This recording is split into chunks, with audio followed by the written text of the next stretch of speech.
Hello friends, welcome to Indian kitchen. ఈరోజు నేను Andhra style రొయ్యలు గోంగూర కర్రీ షేర్ చేయబోతున్నాను. రొయ్యల గోంగూర కోసం స్టవ్ మీద కుకింగ్ బౌల్ పెట్టుకొని ఒక 5 స్పూన్స్ ఆయిల్ తీసుకుందాము.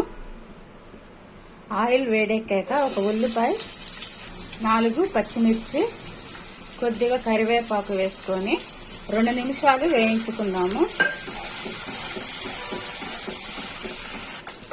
ఉల్లిపాయలు వేగాక 1 స్పూన్ అల్లం వెల్లుల్లి పేస్ట్ వేసుకొని పచ్చి వాసన పోయేంత వరకు వేయించుకుందాము. అల్లం వెల్లుల్లి పేస్ట్ బాగా వేగింది. ఇప్పుడు దీనిలో 1/2 కేజీ రొయ్యలు వేసుకుందాం. ఈ రొయ్యల్లో teaspoon salt, teaspoon పసుపు వేసుకొని ఒక 2 నిమిషాలు ఉడికించుకుందాము.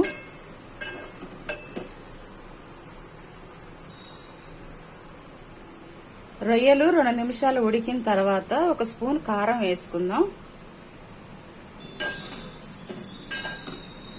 ఇప్పుడు దీనిలో ఒక గిద్ద వాటర్, ఒక చిన్న గ్లాస్ వాటర్ పోసుకొని మూత పెట్టేసుకొని రొయ్యలు 5 నిమిషాలు ఉడికించుకుందాము మీడియం ఫ్లేమ్ మీద. 5 మినిట్స్ అయిందండి, చూద్దాము. చూడండి, బాగా ఉడికిపోయినాయి రొయ్యలు. ఇప్పుడు ముందుగానే కడిగి శుభ్రం చేసుకున్న ఒక కట్ట గోంగూర ఈ రొయ్యల్లో వేసుకుందాము.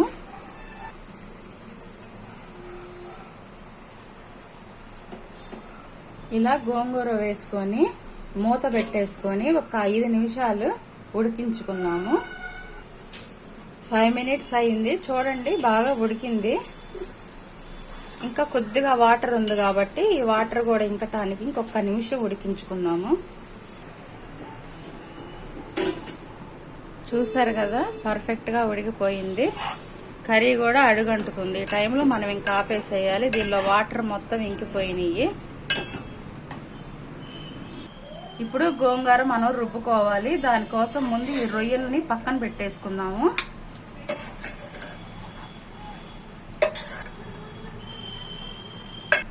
ఈ రొయ్యలు మొత్తం ఇలా తీసుకోండి, లేకపోతే రొయ్యలు చిరిగిపోతాయి మనం రుబ్బేటప్పుడు. ఇప్పుడు దీనిలో కొద్దిగా సాల్ట్ వేసుకుందాం. ఇందాక రొయ్యలు ఉడికేటప్పుడు వేసుకున్నాం కాబట్టి చెక్ చేసుకొని కొద్దిగా రొయ్యలలోకి సాల్ట్ వేసుకుందాం. ఇలా మెత్తగా రుబ్బుకోండి గోంగూర ఇలా మెత్తగా రుబ్బుకొని ఉడికించి పక్కన పెట్టుకున్నాం కదా, ఆ రొయ్యలు కూడా దీనిలో వేసేసుకుందాం. ఇప్పుడు మొత్తం ఒకసారి ఇలా కలుపుకుందాం. కూర రొయ్యలు మొత్తం కలిపేసుకోండి. చూసారు కదా, రొయ్యల గోంగూర కర్రీ ఎంతో నీట్ గా మనకి రెడీ అయిపోయింది. టేస్ట్ అయితే చాలా బాగుంటుంది. మీరు కూడా ట్రై చేయండి. ఈ వీడియో మీకు నచ్చితే లైక్ చేయండి, షేర్ చేయండి, సబ్స్క్రైబ్ చేసుకోండి. Thank you for watching.